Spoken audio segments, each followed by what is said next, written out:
예, 오늘부터 이제 요셉의 얘기가 끝납니다. 긴 야곱의 이야기가 끝나고 오늘부터 요셉의 꿈 얘기를 처음으로 이제 시작하게 되겠는데, 우리가 이제 대부분 요셉을 굉장히 좋아합니다. 요셉의 얘기는 스릴이 있고 또 긴장감도 있고 또 반전도 있고 결국 선은 이긴다 하는 그 교훈적인 내용도 있고 해서 좋아합니다. 성경에 나오는 인물 중에 좋아하는 사람을 꼽으라고 하면 아마 요셉은 5손가락 안에 들어가는 그런 사람일 겁니다. 요셉은 우리 이제 기억에 하나님을 잘 믿고 착하고 충성되고 비전을 가지고 있었고 또 어려움 역경을 이긴, 그래서 결국 아무것도 없이 국무총리까지 올라간 그런 사람, 놀라운 사람이다, 이렇게 우리가 기억하고 있고, 참 요셉의 얘기는 멋진 얘기입니다. 세상에 이런 얘기가 잘 없지 않습니까? 막 기가 막히게 좋은 얘기입니다. 요셉의 얘기가 이제 37장부터 시작해서 그 끝이 이제 50장으로 끝나는데, 창세기 제일 마지막 장이 50장입니다. 그런데 그 얘기가 어떤 얘기인가 하면 아버지 야곱의 장례식 이야기로 끝이 납니다. 요셉의 얘기를 잘 우리가 이해하기 위해서는 아버지 야곱을 잘 이해하는 일이 있어야 됩니다. 37장의 2절에 보면 이제 야곱의 족보는 이러하니라 이렇게 시작을 하는데, 족보라는 말이 지난주에 우리가 같이 알아봤던 대로 톨레돗이라는 말입니다. 그런데 족보도 되고 또 가족 아니면은 후손이라는 말도 됩니다. 그래서 야곱의 후손은 이러하니라 하는 말로 우리가 생각할 수도 있습니다. 우리가 잊지 말아야 할 것이 있는데 그게 뭔가 하면 야곱의 고생은 아직도 끝나지 않았습니다. 이 요셉의 얘기는 어떤 얘기인가 하면 구원의 역사가 시작되는 그 시점에 맞춰져 있는데, 초점이 맞춰져 있는데, 결국 이 창세기의 마지막은 어떤 얘기로 끝이 나냐면 그 고생 가운데 있던 야곱이 부름을 받는 그런 얘기로 끝이 납니다. 야곱이 굉장히 많은 고생을 했습니다. 다른 것보다도 자기가 고생하는 것도 그렇지만은 그가 가장 아끼고 사랑하던 아들이 죽은 겁니다. 죽은 소식을 들은 겁니다. 요셉이 죽었다는 소식이 듣는 것이 얼마나 슬펐겠습니까? 그 슬픔을 자신의 가슴에 안고 그렇게 마지막까지 살았던 사람입니다. 아마 아들에게 너는 요셉 같은 사람이 되어라 이런 말은 별로 좋은 얘기가 아닐 것 같습니다. 요셉은 다릅니다. 그렇죠? 우리가 요셉은 선망의 대상이고, 나도 요셉과 같이 되었으면 하는 생각을 누구나 한 번씩은 가집니다. 얼마나 멋진 인생일까? 제가 이제 어릴 때 저희 어머니께서 늘 저에게 얘기했던 얘기가 있습니다. 그게 뭔가 하면 너는 요셉과 같이 되어라. 제가 귀가 아플 정도로 많이 들었습니다. 근데 요셉이 그가 이제 국무총리가 되기까지 참 끔찍한 일들을 당합니다. 그래서 지금은 이렇게 생각합니다. 요셉이 되고 싶은 생각은 별로 없습니다. 이런 생각을 가집니다. 왜 그런가 하면 그 애굽에서 요셉이 겪었던 그 고통이 얼마나 큰가를 제가 알고 있기 때문에 감당할 자신이 없습니다. 우리가 이제 아브라함을 통해서 배우는 것이 있습니다. 하나님께서 아브라함을 통해서 우리에게 말씀하셨던 것은 뭔가 하면 믿음입니다. 믿음.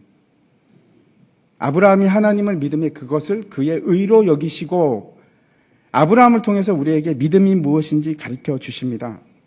그 다음에 나오는 사람이 이삭인데, 이삭의 삶은 그렇게 길게 언급되지 않습니다. 짧게 언급되는데, 그 짧은 그의 삶을 통해서 우리가 발견할 수 있는 것은 무언가 하면, 이삭이 아비멜렉을 쫓겨다니면서 우물을 다시 파고 또 다시 파고, 그런 힘든 삶 가운데서 하나님께서 나타나셔서 뭐라고 얘기하시냐면, 내가 너와 함께 한다.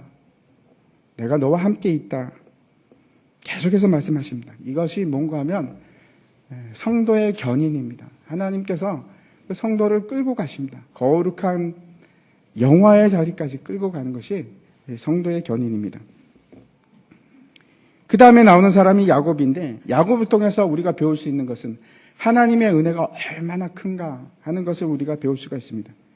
종교 개혁자 중에 한 사람이 그 칼빈이 5대 그 교리가 있습니다. 강조했던 것이 있는데 한번 보여주십시오. 네. 튤립이라고 하는데, 첫 번째가 전적 타락. 모든 사람은 부패한 인간이다 하는 것이 첫 번째 교리입니다. 우리가 이제 아브라함과 이삭과 야곱의 삶을 통해서 우리가 분명하게 깨닫습니다. 의인은 없나니 하나도 없습니다. 세상 모든 사람들이 죄인이구나. 무조건 다 타락했구나 하는 것을 우리가 알 수 있습니다. 두 번째 어떤 교리인가 하면 무조건적인 선택입니다. 하나님께서 아브라함을 택하실 때 아브라함이 뭐 잘나서 택한 것도 아니고 그가 뭐 의로운 것이 있어서 택했던 것이 아니라 그냥 하나님께서 택하셨습니다. 저와 여러분도 마찬가지입니다. 하나님께서 우리를 사랑하시고 우리를 부르실 때 우리에게 무슨 조건이 있었습니까? 하나님께서 부르셨습니다. 그것이 무조건적인 선택입니다. 세 번째는 제한 속죄인데 이건 무슨 말인가 하면 모든 사람이 다 예수 그리스도의 피로 사함을 받는 것이 아니고 예수 그리스도를 믿음으로 받아들이는 사람만 속죄함을 받습니다. 이것이 제한 속죄입니다. 그래서 이 성경을 보면 창세기를 보면 믿는 사람과 믿지 않는 사람이 분명하게 구분이 됩니다. 감사한 것은 우리가 속죄를 받은 사람들입니다. 네 번째 얘기하고 있는 교리는 뭔가 하면 저항할 수 없는 은혜. 하나님께서 우리의 뜻과는 전혀 상관없이 은혜를 부어주시는데 야곱의 그 삶을 한번 보십시오. 그 속이는 자 야곱의 삶 속에서 하나님께서 끊임없이 은혜를 부어주십니다. 그것이 저항할 수 없는 은혜입니다. 그 택한 자들에게 하나님께서 그렇게 은혜를 부어주십니다. 그리고 이제 마지막이 성도의 견인인데 하나님께서 결국은 그 택하신 자들을 끌고 가십니다. 어디까지 끌고 가시냐 하면 영화의 자리까지 거룩함에 이르게 만드십니다.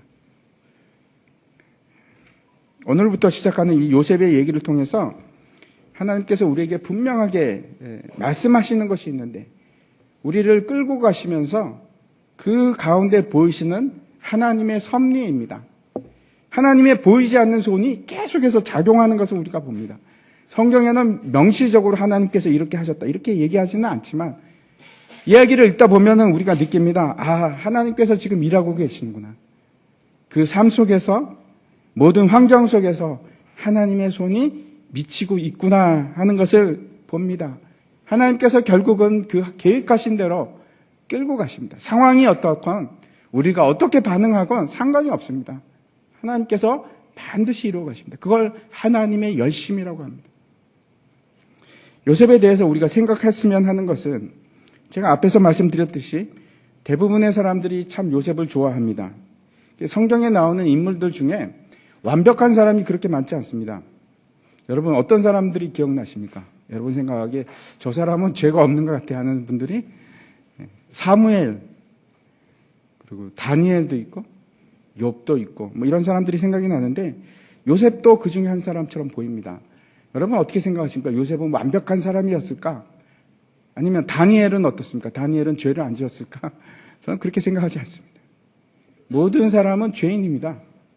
그게 성경이 말씀하시는 말입니다.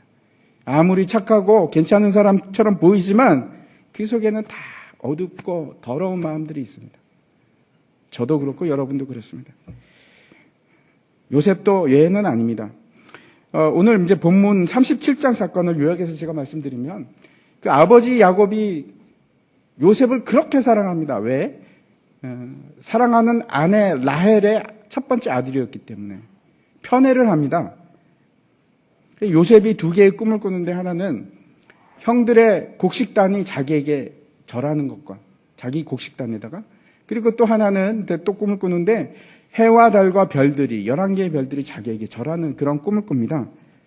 사람들이 이제 그 주위에 있는 사람들이 형들이 특히 안 그래도 미워 죽겠는데 그런 꿈을 얘기하니까 더욱 미워합니다. 그래서 이제 결국 요셉을 형들이 공모해서 죽이기로 작정을 합니다. 근데 죽이지는 못하고 결국 노예로 애굽에 팔아버립니다. 그것이 오늘 이제 37장에 나와 있는 말씀인데 2절 말씀을 한번 먼저 보도록 하겠습니다. 같이 한번 읽겠습니다. 시작.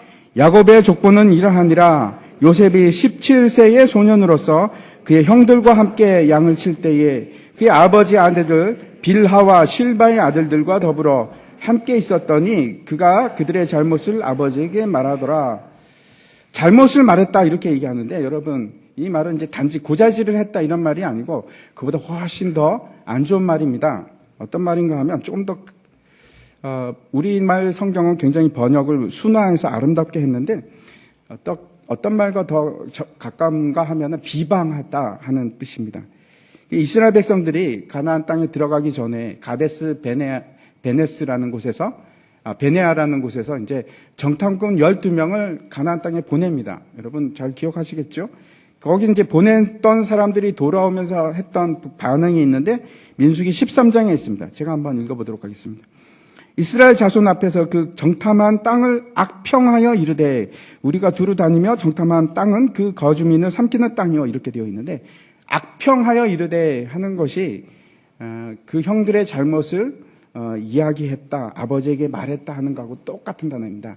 그러니까 무슨 말씀인가 하면 그냥 잘못을 잘못했다고 얘기하는 것이 아니고 거기다가 더 덧붙여서 훨씬 더 잘못한 것처럼 비난하고 악평하고 그랬던 사람이 요셉입니다. 여러분 어떻게 생각하셨습니까? 여태까지 요셉은 참 착하고 순하고 순진하고 뭐 이런 사람으로만 생각하셨습니까? 근데 좀 다릅니다. 오늘 본문을 얘기하는 것은 그렇게 착한 사람처럼 보이지 않습니다. 형제를 비난하고 악평하고 고자질하고 뭉개고 그런 말을 했던 사람입니다. 사실 우리는 모두가 자기 중심적인 사람입니다. 안 그런 척하고 살아가지만 우리는 항상 기준이 뭔가 세상의 중심에 누가 있는가? 우리가 있습니다. 내가 있습니다. 그래서 나를 중심으로 해서 생각합니다. 그런데 이제 이렇게 하는 것이 좀 더 심한 사람들이 있습니다. 자기 중심적인 사람들, 좀 더 우리가 생각하기에 일반적인 것을 벗어났다 하는 사람들이 있는데 그분들은 이제 어떤 때 드러나는가 하면은 대화할 때 드러납니다. 대화할 때. 자기 중심적인 사람들은 대화할 때 남의 말을 잘 안 듣습니다. 그래서 대화를 하다 보면 일방적이 됩니다. 서로 자기 말만 하는 거죠. 둘 다 중심적인 사람 만나면 자기 말만 계속합니다. 왜냐하면 남의 말을 듣기를 별로 좋아하지 않습니다. 왜? 관심이 없습니다. 남들한테는. 무슨 일이 있건 관심이 없습니다. 자기 자신한테만 관심이 있기 때문에 그렇습니다. 제가 이제 이렇게 말씀드리는 것은 우리가 다 자기 중심적입니다. 아니라고 하실 분 계십니까? 저는 절대로 그렇지 않습니다. 이런 분 계십니까? 다 우리가 자기 중심적인데 그 중에 좀 더 심한 분들이 계십니다. 두 번째 이 사람들의 특징이 뭐냐면 남과 공감하는 능력이 굉장히 떨어집니다. 남이 아파하거나 연민의 정 같은 걸 못 느낍니다, 잘. 그래서 이번에 밀양에서 이제 사람들이 많이 죽지 않았습니까? 화재에서. 근데 죽었나 보다. 별로 아프지도 않습니다. 제천에서 사람들이 많이 죽어도 어머 어떡해 이렇게 하는 사람도 있고 어떤 사람은 그래 죽을 사람이 죽었나 보다. 공감이 잘 안 되는 겁니다. 그래서 이런 사람들은 주위 사람들의 기분을 나쁘게 합니다. 왜냐하면 전혀 감정에 공감을 해주지 않으니까. 세 번째 이런 사람들의 특징이 있는데 자기 중심적인 사람들의 특징이 뭔가 하면 남들이 나를 어떻게 판단하는가가 굉장히 중요합니다. 저 사람이 나를 어떻게 판단하는가. 그래서 만약에 저 사람이 나를 비난하거나 잘못을 지적하면 화가 바로 납니다. 왜? 나는 틀릴 리가 없어요. 내가 세상의 중심이니까. 난 항상 옳은 겁니다. 또 네 번째 특징이 있는데 뭔가 하면 뭔가 잘못된다면 일이 잘 꼬이고 잘 안 되면은 내 탓인가는 절대로 생각하지 않습니다. 왜? 난 항상 세계의 중심이니까. 반드시 다른 사람이 잘못한 겁니다. 환경이 잘못했거나 이 사람이 잘못했거나. 그래서 비난을 합니다. 남 탓을 합니다. 그리고 마지막으로 또 한 가지 굉장히 중요한 특징이 있는데 질투합니다. 질투. 지금 다른 사람들 생각하고 계신데 그러지 마십시오. 여러분 자신이 그런 사람들입니다. 왜 사람들이 이렇게 자기 중심적으로 되어갈까? 그렇게 되었을까? 보통 이제 아이들은 자기 중심적입니다. 한 7세까지 그렇다고 합니다. 나를 기준으로 무엇인지 생각하니까. 내가 기준이니까. 아이들은 다 그렇습니다. 왜냐하면 다른 사람들을 이해하거나 인식하는 능력이 굉장히 떨어집니다. 근데 이제 자라면서 다른 사람도 있구나. 그런 걸 느끼기 시작합니다. 저는 이제 그 기억이 납니다. 어릴 때 갑자기 어느 순간 저 사람하고 나하고 저 사람도 나 같은 생각을 한단 말이야. 이런 걸 느낀 적이 있습니다. 그러면 이제 사람들이 뭐라고 하냐면 철이 들었구나 이렇게 얘기합니다. 근데 어른이 돼서도 철이 안 드는 사람이 있습니다. 인지 능력이 커지고 이해력이 높아졌음에도 불구하고 그것은 마치 어린아이처럼 남들의 공감하는 능력과 이해하는 능력이 떨어지는 사람들이 있습니다. 왜 그런가 하면 부모들 때문에 그렇습니다. 부모가 가장 큰 책임입니다. 두 가지 극단이 있는데, 한 가지는 부모로부터 사랑을 못 받았을 경우에, 그래서 계속 어떤 그 충족되지 못한 사랑을 얻어내기 위해서 내가 관심을 끌어야 됩니다. 모든 관심을 나한테 끌기 위해서, 그러면 어떻게 되느냐? 내 중심적으로 나갈 수밖에 없습니다. 첫 번째는 이제 그렇죠. 사랑을 못 받았기 때문에 내 중심적이 됩니다. 또 한 가지 극단이 있는데, 너무 편애적인 사랑을 받았기 때문에 그것이 당연한 것처럼 돼버리는 겁니다. 골고루 저 사람도 사랑하고 이 사람도 사랑하고, 부모가 그러면 상관이 없는데 부모가 나만 사랑하는 겁니다. 그러니까 그게 조금이라도 흔들리면 잘못된 겁니다. 남을 탓하거나 남을 질투하거나, 그 사람들도 자기 중심적입니다. 언제든지 세상은 내 중심으로 돌아가야 되는 거예요. 어릴 때부터 그렇게 훈련이 된 거고, 그 나머지 감정들은 다 이렇게 줄어든 겁니다. 그 상태가 오늘 본문의 상황입니다. 분명히 어른이 되었지만 감정적으로는 전혀 성숙하지 않은 어른 아이가 된 겁니다. 어른이긴 어른인데 감정적으로는 아이하고 똑같습니다. 이해하지도 못하고 공감하지도 못하고, 온 세상의 중심은 나야. 그리고 그 중심에 질투가 있습니다. 요셉의 경우에는 후자에 속합니다. 편애를 너무 받았기 때문에 모든 세상은 자기 중심으로 돌아가는 줄 아는 사람이고, 그 형제들은 어떤 상황이냐면 전자에 속한 겁니다. 아버지의 사랑을 전혀 받지 못한 사람들. 질투합니다. 똑같이 질투를 합니다. 한번 3절과 4절 한번 보도록 하겠습니다. 같이 한번 읽겠습니다. 3절, 4절 안 넘어갑니까? 성경에 있는 3절과 4절 같이 읽겠습니다. 시작. 요셉은 노년에 얻은 아들이므로 이스라엘이 여러 아들들보다 그를 더 사랑함으로 그를 위하여 채색옷을 지었더니, 그의 형들이 아버지가 형들보다 그를 더 사랑함을 보고 그를 미워하여 그에게 편안하게 말할 수 없었더라. 여기서 중요한 것이 하나 있는데, 채색옷입니다.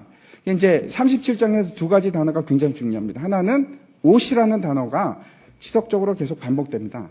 또 하나는 꿈입니다. 꿈이 계속 나오는데, 채색옷을 먼저 생각하면은 우리가 흔히 생각하기에 이제 얼룩덜룩한 여러 가지 색동 저고리 같은 것을 생각합니다. 한번 넘겨주십시오. 저런 옷을 생각하는데, 우리가 이제 흔히 영화 같은 데서 요셉의 이야기를 보면 나오는 옷입니다. 근데 정말 그런 옷일까? 아닐 수 있습니다. 그 파스라는 단어를 사용하는데 그것이 여러 가지 색깔이다 하는 의미도 있습니다. 물론. 그런데 가장 중요한 핵심 단어는 그런 뜻이 아니고, 손이나 발이 가리울 수 있도록 긴 옷을 얘기합니다. 손이나 발을.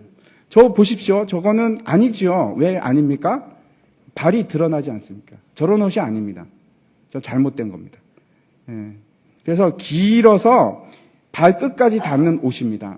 그런 옷을 누가 입습니까? 어떤 사람들이 입는가 하면 제사장이 입거나 아니면 왕이 입습니다. 통치자들이 입는 옷입니다. 그래서 이 채색 옷을 입었다 하는 것은 화려한 옷을 입었다 하는 말도 되겠지만, 더 큰 의미는 특별한 옷을 입었다는 겁니다. 그런데 그 특별한 옷이 어떤 건가 하면 상속자의 아들의 상징입니다. 그래서 상속권을 가진 아들이 입을 수 있는 옷을 누가 입었습니까? 요셉이 입었습니다. 11번째 아들인 요셉이 입었습니다. 그런데 저 긴 옷을 입고 한번 여러분 일할 수 있을까요? 저거는 짧은 옷인데, 그게 아니고 긴 옷을 입으면 일을 못합니다. 그 노동할 때 입는 옷이 아닙니다. 그래서 저 이 채색 옷, 이게 다른 뜻인데 긴 옷입니다. 이게 기장이 길고 폭도 넓고 거치장스러운 옷입니다. 근데 그런 옷을 입고 일을 할 수는 없습니다. 그래서 이 옷을 입는 사람들은 일을 하려고 하는 사람들이 아니고 어떤 사람들인가 하면 감독하는 사람입니다. 일을 잘하고 있나? 이렇게 지켜보는 사람들이 입는 옷입니다. 한번 생각해 보시기 바랍니다. 다른 아들들의 입장에서는 기가 막힙니다. 11번째 아들이 저런 옷을 입고 다니면서 우리는 다 노동을 하고 있는데 저 요셉은 이렇게 지켜보고 감독하는 자리에 있는 겁니다. 그리고 뭐라고 하냐면 4절 한번 다시 한번 보여주십시오. 그들이 형들이 아버지가 형들보다 그를 더 사랑함을 보고 그를 미워하여 그에게 편안하게 말할 수 없었더라. 샬롬을 말할 수 없었더라 이런 말입니다. 그게 무슨 뜻인가 하면 미워했을 뿐만 아니고 인사조차 하지 않았다 이런 말입니다. 중동에서는 이제 샬롬이라는 단어를 많이 씁니다. 저도 이제 이란에 있을 때 샬롬 굉장히 많이 썼는데 이란에서는 샬롬이라고 하지 않고 살롬 그렇게 합니다. 근데 만나면 한 3번씩 해줘야 됩니다. 한번 살롬 살롬 살롬 이렇게 계속하는 말인데 그걸 형제간에도 막 지속적으로 하는 건데 그런 말조차 하지 않았다. 그러니까 감정이 완전히 틀어져서 서로 아는 채도 안 했다 그런 뜻입니다. 그런데 그 상황에서 요셉이 한술 더 뜨는 겁니다. 꿈 얘기를 갑자기 합니다. 형들 내 얘기 좀 들어봐. 내가 꿈을 꾸는데 형들 그 곡식단이 말이야 나한테 와서 삥 둘러싸고 나한테 절하지 뭐야? 절하지 않겠어? 이렇게 얘기하는 겁니다.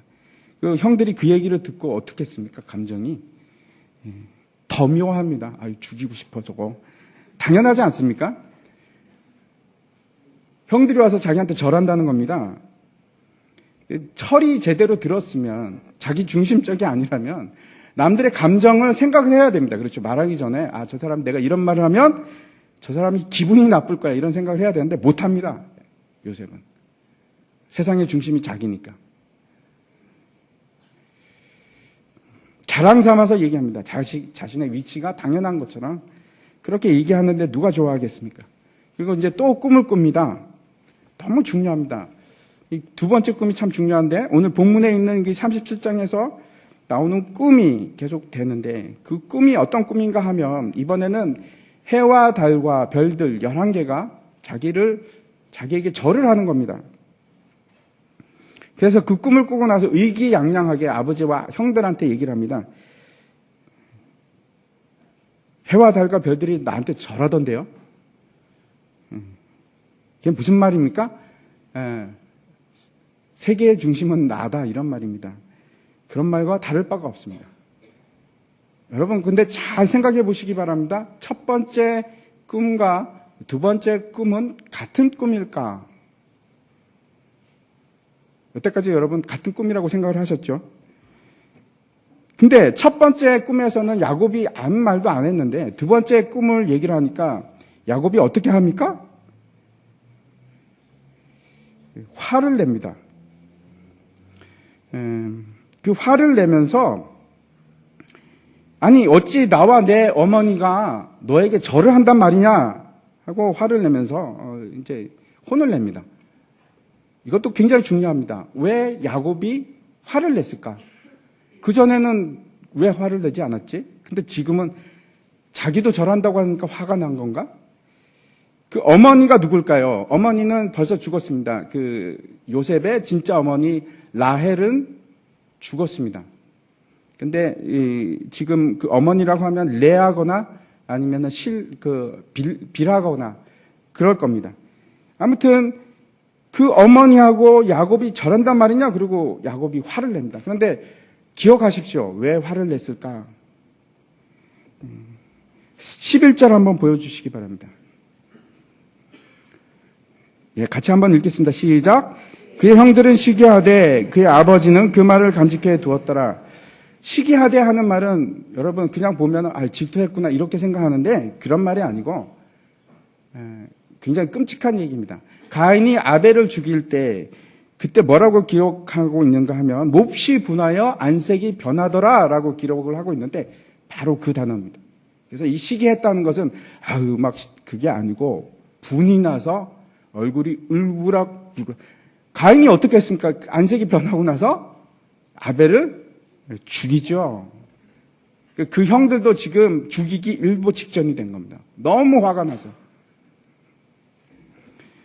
마치 이제 이 살인을 예고하는 듯한 그런 단어입니다. 아버지 야곱은 이 사실을 마음에 두는데 왜 마음에 두었을까요? 또 어떤 것을 생각나게 하는가 하면 예수님께서 탄생하셨을 때 마리아가 이제 목동들이 찾아와서 그 하는 얘기를 듣습니다. 그리고 그 말을 마음에 새깁니다. 한번 누가복음 2장 19절 말씀 보여주십시오. 예, 제가 읽겠습니다. 마리아는 이 모든 말을 마음에 새겨 생각하니라. 천사들의 말을 생각합니다. 이 꿈이 결국 이제 요셉을 고통 속으로 몰아넣는 계기가 되는데 오늘 본문을 보면은 그 형들이 요셉을 미워하더라 하는 말을 무려 3번이나 얘기합니다. 4절과 5절과 8절에서 반복을 합니다. 이제 분위기가 더 험악해지는데 이제 어떤 일이 있는가 하면 형들이 멀리 양을 치러 갔습니다. 그때 이제 야곱이 요셉을 불러서 요셉아, 너 형들 찾아가서 형들이 뭐 하고 있는지 감독 좀 해라. 그리고 이제 보냅니다. 보낸 곳이 어딘가 하면 세겜입니다. 세겜 하면 여러분 기억나는 것이 있습니까? 우리가 앞에서 봤는데 세겜에서 살육이 일어났던 그 장소입니다. 끔찍한 일이 일어났던 것. 그리고 이제 중요한 것은 헤브론에 있는데 헤브론에서 세겜까지는 걸어서 5일 길입니다. 양을 치러 5일을 넘어서 갔다는 얘기입니다. 왜 거기까지 갔을까? 세겜까지. 그 먼 데까지. 아무튼 이 세겜이라는 것을 딱 들으면은 우리가 이거는 지금 불길한 일이 일어날 수 있겠구나 하는 생각을 가지게 합니다. 요셉이 세겜으로 막 갑니다. 갔는데 아무도 없는 겁니다. 돌아다녀봤자 형들이 없습니다. 근데 그 돌아다니다가 어떤 사람을 만나게 됐는데 그 사람이 묻습니다. 아니 여기서 왜 이렇게 헤맵니까? 요셉에게. 왜 헤매고 있느냐 그랬더니 요셉이 우리 형들을 찾는데 못 찾겠습니다. 어디 갔는지 모르겠습니다. 그랬더니 그 사람이 그 사람들 도단에 갔다. 도단에 가봐라. 이렇게 얘기합니다. 도단은 세겜으로부터 또 이제 북쪽으로 한 40km 떨어진 곳입니다. 40km 떨어진 곳입니다. 생각해 보십시오. 만약에 요셉이 그 가는 길에 그냥 세겜에 찾았는데 아무도 없고 그냥 돌아갔으면 일이 안 일어났을 겁니다. 그런데 거기서 또 어떤 사람을 만나게 되고 그 어떤 사람 때문에 도단까지 가서 결국은 일이 생기고 맙니다. 네, 우리가 여기서 이제 느끼기 시작합니다. 하나님께서 지금 섭리하고 계시는구나. 그걸 알 수 있습니다. 이제 요셉이 저 멀리서 오는데 형들이 이제 이렇게 얘기합니다. 19절과 20절인데 보여주십시오.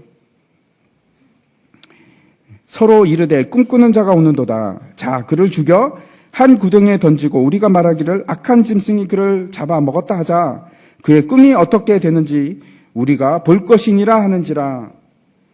요셉을 향한 질투가 결국은 요셉을 죽이는 데까지, 살인하는 데까지 이르게 하는데, 그들이 이제 무슨 말을 하는가 하면 형들이 그 요셉의 꿈이 어떻게 되는지 지켜보자.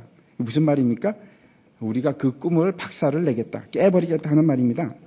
이제 요셉이 오니까 옷을 벗기고 두드려 패서 그래서 빈 구덩이에 집어 던집니다. 그 빈 구덩이는 아마 이제 우물로 쓰던 깊은 곳인데 물이 말라버린 그곳입니다. 그리고 거기다 이제 밀어넣고 집어넣어버립니다. 창세기 42장 21절에 보면 이렇게 말씀하고 있습니다. 넘겨주십시오. 그들이 서로 말하되 우리가 아우의 일로 말미암아 범죄하였도다. 그가 우리에게 애걸할 때에 그 마음의 괴로움을 보고도 듣지 아니하였으므로 이 괴로움이 우리에게 임하도다. 무슨 말인가 하면 요셉이 막 살려달라고 애걸합니다. 그 구덩이에 빠져가지고 형님들 제발 좀 살려주십시오. 제발 제가 잘못했습니다. 그런데 안 듣는 겁니다. 이제 오늘 본문에 보면 뭘 하고 있었냐. 이 형들이 그렇게 옆에서 울면서 애걸하는데 밥 먹고 있습니다. 밥 먹고. 참 사람이 악하지 않습니까? 죽도록 그 친동생이 죽도록 그렇게 놔두는 겁니다. 예수님께서 이제 바리새인들하고 손 씻는 문제로 논쟁을 했을 때 이렇게 말씀하십니다. 마가복음 7장입니다. 또 이르시되 사람에게서 나오는 그것이 넘겨주십시오. 또 이르시되 사람에게서 나오는 그것이 사람을 더럽게 하느니라. 속에서 곧 사람의 마음에서 나오는 것은 악한 생각 곧 음란과 도둑질과 살인과 간음과 탐욕과 악독과 속임과 음탕과 질투와 비방과 교만과 우매함이니 이 모든 악한 것이 다 속에서 나와서 사람을 더럽게 하느니라. 저와 여러분의 마음속에 있는 것은 선하고 아름다운 마음이 아닙니다. 우리는 모두 부패한 사람들입니다. 여러분, 우리가 괜찮은 척, 나이스한 척, 깨끗한 척 그렇게 살아가고 있지만 우리 속에 있는 마음은 저런 것들입니다. 악하고 음란하고 도둑질과 살인과 간음과 탐욕과 악독과 모든 사람들의 마음에는 저 마음이 있습니다. 본질적인 문제입니다. 에레미야서에서는 이렇게 말씀합니다. 만물보다 거짓되고 심히 부패한 것은 마음이라 누가 능히 이를 알리오마는 사람이 이렇게 악한 존재입니다. 우리의 마음은 악합니다, 여러분. 기대하지 마십시오. 우리 마음 깊은 곳에 이런 마음을 가지고 있습니다. 우리 역시 다르지 않습니다. 부패한 사람입니다. 이제 형제들, 10명의 형제들 중에서 2명이 다른 의견을 내는데 그 중에 한 사람이 맏아들 르우벤입니다. 맏아들입니다. 장자권을 원래 가져야 하는데 장자권을 가져야 할 사람이 르우벤인데 지금 누가 가지고 있습니까? 르우벤이 아니고 요셉이 가지고 있습니다. 르우벤이 했던 말이 어떤 건가 하면 우리 손에 피를 묻히지 말자. 그 어차피 구덩이에다가 집어넣으면 죽을 텐데 우리가 꼭 죽여야겠느냐. 그러면서 이제 성경이 부연 설명을 하고 있는데 이렇게 얘기합니다. 르우벤이 나중에 형제들 몰래 와서 요셉을 구하려고 그랬다. 이렇게 기록하고 있습니다. 르우벤의 진짜 마음은 어떤 거였을까요? 르우벤은 어떤 사람인가 하면 그렇죠. 그 아버지의 첫 비라하고 동침했던 사람입니다. 끔찍한 일을 했던 사람입니다. 제가 지난주에도 말씀드렸는데 그렇게 했던 이유가 있습니다. 왜 그랬습니까? 자기 어머니 레아에 대한 그 야곱에 대하는 태도, 무시하는 태도, 그리고 그 동생 디나에 대해서 아버지가 강간을 당했음에도 불구하고 침묵하는 거 얼마나 화가 나고 분노가 올랐을까. 아마 그것 때문에 그렇게 비라하고 동침을 했는지도 모르겠습니다. 아버지에 대한 적개심으로. 그런데 르우벤이 왜 이렇게 했냐면 어쩌면 이런 겁니다. 내가 아버지가 사랑하는 요셉을 구하고 그리고 아버지와 이 일로 관계 개선을 하지 않을까? 지금은 야곱이 르우벤이라면 치를 떠는 관계인데 다시는 보고 싶어 하지 않는 관계인데 그 관계가 괜찮아지지 않을까? 이렇게 생각했는지도 모르겠습니다. 다시 회복시키고 싶어서. 사람이 선하고 착하게 보일 수 있는데 그 속은 알 수가 없습니다. 모든 사람들이 다 부패한 마음을 가지고 있습니다. 성경은 그렇게 얘기합니다. 우리의 마음은 부패했다. 또 등장하는 한 사람이 있는데 그 사람이 누군가 하면 야곱의 넷째 아들인 유다입니다. 유다가 뭐라고 하는가 하면 아니 우리 혈육인데 요셉을 그냥 죽이면 뭐 하겠어. 그냥 팔아버리자. 그리고 이제 그때 마침 미디안 대상들이 와서 애굽으로 가는데 이스마엘 사람들이 와서 애굽으로 가는데 거기다 팔아버립니다. 예. 얼마에 팝니까? 은 20에 팝니다. 동의를 하고 형제들하고 다 동의를 해서 그럼 한 사람당 몇 개씩 가지는 겁니다. 은을 2개씩 가지는 겁니다. 여러분 혹시 예수를 판 사람 이름이 무엇인지 기억하십니까? 예? 유다죠. 똑같은 유다입니다. 네, 예수님을 판 유다는 예수님을 은 30에 파는데 이 유다는 야곱의 아들 유다는 은 20에 팝니다. 왜 30에 안 팔았을까요? 요셉이 아직 미성년이라서 그렇습니다. 소년이라서 20에 팔아버린 겁니다. 제가 왜 이 말씀을 드리는가 하면 그렇죠. 점점 더 이 이야기가 예수님의 모습과 이렇게 평행하게 가는 것을 우리가 볼 수 있습니다. 다시 예수님을 연상하게 하는 일들이 일어나는데 형제들이 요셉의 옷을 벗겼던 그 채색 옷에다가 어떻게 하냐면 순염소를 죽여서 피를 바릅니다. 왜? 야곱에게 보여주기 위해서. 아버지 야곱에게 거짓말하기 위해서. 짐승이 물어서 이렇게 요셉이 죽었습니다. 라고 거짓말을 하기 위해서 염소를 죽이고 피를 묻힙니다. 예, 여기서도 우리가 뒤에 숨어있는 그림이 보이십니까? 예, 결국 요셉을 대신해서 죽은 것은 순염소였습니다. 대신해서 죽었습니다. 그리고 이제 그 피 묻은 채색 옷을 이제 야곱에게 보여주고 야곱은 옷을 찢으면서 애통해 합니다. 33절인데 33절부터 제가 한번 읽겠습니다. 아버지가 그것을 알아보고 이르되 내 아들의 옷이라 악한 짐승이 그를 잡아먹었도다. 요셉이 분명히 찢겼도다 하고 자기 옷을 찢고 계속해서 옷이 나옵니다. 옷을 찢고 배로 허리를 묶고 오랫도록 그 아들을 위하여 애통하니 그의 모든 자녀가 위로하되 그가 위로를 받지 아니하여 이르되 내가 슬퍼하며 수월로 내려가 아들에게로 가리라 하고 그의 아버지가 그를 위하여 울었더라. 내가 무덤까지 내려가겠다 그럽니다.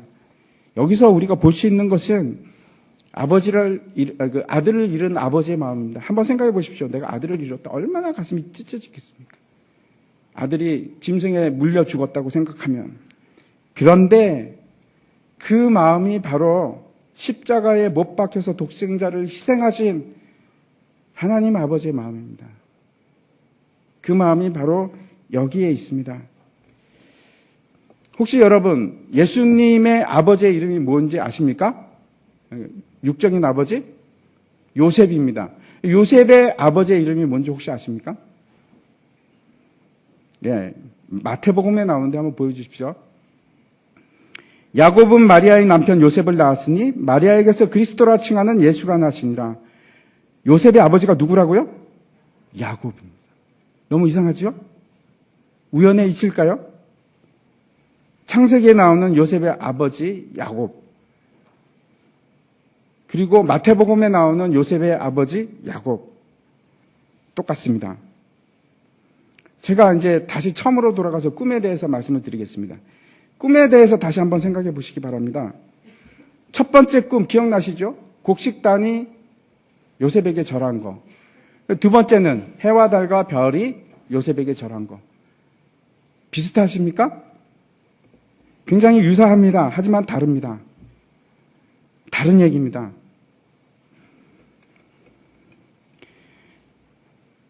다른 것은 첫 번째 꿈은 일단 어디서 이루어집니까? 땅에서 이루어집니다. 그리고 두 번째 꿈은 어디에서 이루어지고 있습니까? 하늘에서 이루어지고 있습니다. 우리가 이 요셉의 이야기의 결말을 잘 알고 있는데 첫 번째 꿈을 다시 한번 생각해 보십시오. 분명히 형제들이 그렇죠. 가나안에서 애굽에 있는 요셉을 찾아갑니다. 그리고 절을 합니다. 왜 절을 합니까? 곡식을 얻기 위해서. 그래서 우리가 곡식단이 절한 것은 그 뜻이구나 분명히 압니다. 그렇죠? 일치합니다. 야곱의 형제들이 그 동생에게 찾아와서 다 절을 했습니다. 그런데 두 번째 꿈 한번 생각해 보시기 바랍니다. 두 번째 꿈은 해와 달과 별들이 요셉에게 절하는 것입니다. 근데 한번 생각해 보십시오. 요셉이 혹시 꿈의 내용을 바꾸지는 않았을까?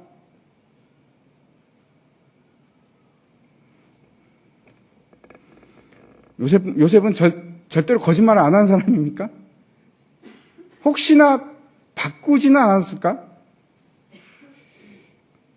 해와 달과 11별이 요셉에게 절을 하는데 여러분 그 일은 이루어집니까? 안 이루어집니까? 네? 손을 들어서 투표로 결정할까요?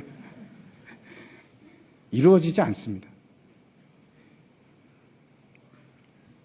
그 가족들이 70명이 애굽으로 갔을 때 야곱이 요셉에게 절을 합니까? 아니요, 안 합니다. 요셉이 뛰어나와서 아버지를 끌어안고 우는 장면은 있는데 야곱이 요셉에게 절했다 이런 장면은 없습니다. 그럼 이건 뭘까요? 해와 달은 뭘까요? 어머니 아버지가 아닐까요? 하나님께서는 요셉의 삶을 통해서 우리에게 말씀하고 있는 것이 있습니다. 요셉의 삶을 통해서 지금 예수 그리스도를 우리에게 보여주고 계신 겁니다. 예수 그리스도의 형상을 이 요셉의 얘기를 통해서 우리에게 말씀하고 계신 겁니다. 해와 달과 별이 그에게 절합니다. 왜 절합니까? 그가 창조주 하나님이기 때문에 절하는 겁니다. 해와 달과 별을 만드신 분이 바로 예수님이시기 때문에 그분이 우주의 중심이시기 때문에 거기다 절하는 겁니다. 빌립보서 2장 말씀 한번 보여주시기 바랍니다. 너희 안에 이 마음을 품으라. 곧 그리스도 예수의 마음이니 그는 근본 하나님의 본체시나 하나님과 동등됨을 취할 것으로 여기지 아니하시고 오히려 자기를 비워 종의 형체를 가지사 사람과 같이 되셨고 사람의 모양으로 나타나사 자기를 낮추시고 죽기까지 복종하셨으니 곧 십자가에 죽으심이라. 이러므로 하나님이 그를 지극히 높여 모든 이름 위에 뛰어난 이름을 주사 하늘에 있는 자들과 땅에 있는 자들과 땅 아래에 있는 자들로 모든 무릎을 예수의 이름에 꿇게 하시고 해와 달과 별들이 모두 예수 이름에 꿇게 하시고 모든 입으로 예수 그리스도를 주라 시인하여 하나님 아버지께 영광을 돌리게 하셨느니라.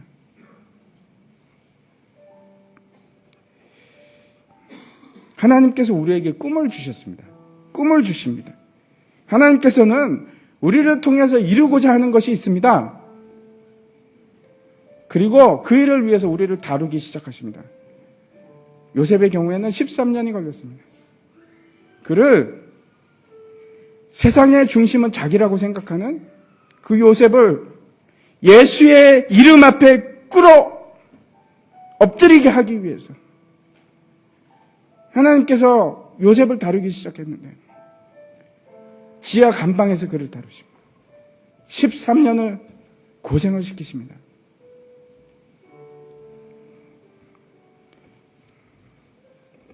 형제들이 요셉을 미워하고 때리고 옷을 벗기고 그를 죽이려고 했습니다. 왜? 시기해서. 그가 세상의 중심이라고 얘기하니까. 마찬가지로 마태복음에 보면은 제사장들과 서기관들과 바리새인들이 예수를 때리고 옷을 벗기고 죽이려고 합니다. 왜? 분명하게 그렇게 기록하고 있습니다. 예수를 질투하고 시기했기 때문에. 근데 마찬가지입니다. 우리 안에 있는 질투가 예수 그리스도를 죽였습니다. 왜? 내가 세상의 중심이 되어야 하니까. 하나님이 내 중심이 아니고 내가 그 자리에 가야 하니까. 우주의 중심에 내가 있어야 하니까 저와 여러분이 예수를 죽인 겁니다. 살아계신 하나님을 죽인 사람은 빌라도가 아니고 저와 여러분이 죽였습니다. 우리의 질투가, 내가 세상이 중심이 되고 싶은 그 질투가, 높아지려고 하는 마음이,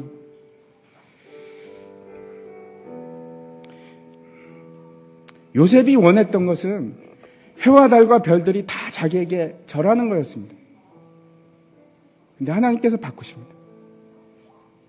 하나님은 요셉의 무릎을 꿇리시고 그 가운데 예수 그리스도를 두시고 요셉이 그 예수님께 절하게 만듭니다.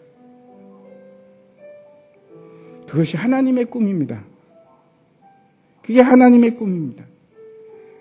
똑같은 꿈을 하나님께서 저와 여러분에게 가지고 있습니다. 세상의 중심으로 내가 가운데 있는 우리를 바꾸시고 깨서 그 가운데 예수 그리스도를 앉히시기 위해서 그 일을 하고 계십니다. 지금도 하고 계십니다. 여러분 아직도 그렇게 생각하십니까? 내가 세상의 중심이라고 생각하십니까? 내가 가운데 있기를 원하십니까? 내가 누구보다 높아지기를 원하십니까? 아니요! 높아지기를 원하는 것은 내가 아니고 예수님이 되셔야 됩니다. 살아계시고 참 하나님 되신 예수 그리스도께서 그 가운데 앉으셔야 합니다. 해와 달과 별들, 세상의 모든 만물이 그 앞에서 무릎 꿇고 절하게 하는 것, 그의 이름을 높이는 것, 그것이 하나님의 꿈입니다. 그 꿈을 요셉에게도 주셨고 그리고 저와 여러분에게도 주셨습니다. 그리고 반드시 하나님께서 그 꿈을 이루십니다. 반드시 이루십니다. 언젠가는 저와 여러분이 완전히 두 손 들고 예수님이 나의 주인이 맞습니다. 예수님만이 나의 주인이십니다. 그렇게 무릎 꿇고 고백할 겁니다. 로마서 8장 30절 말씀 우리가 같이 한번 읽겠습니다. 시작. 또 미리 정하신 그들을 부르신 그들을 또한 의롭다 하시고 의롭다 하신 그들을 또한 영화롭게 하셨느니라. 이 꿈은 반드시 이루십니다. 하나님께서 그 꿈을 이루시기 위해서 어떤 일을 하셨는지 아십니까? 이 꿈을 이루시기 위해서 예수 그리스도를 십자가에 죽이셨습니다. 그 아들을 죽여서라도 우리를 그렇게 만드시는 겁니다. 그것이 우리를 사랑하시는 하나님의 사랑입니다. 다 같이 일어나서 우리 함께 찬양했으면 좋겠습니다.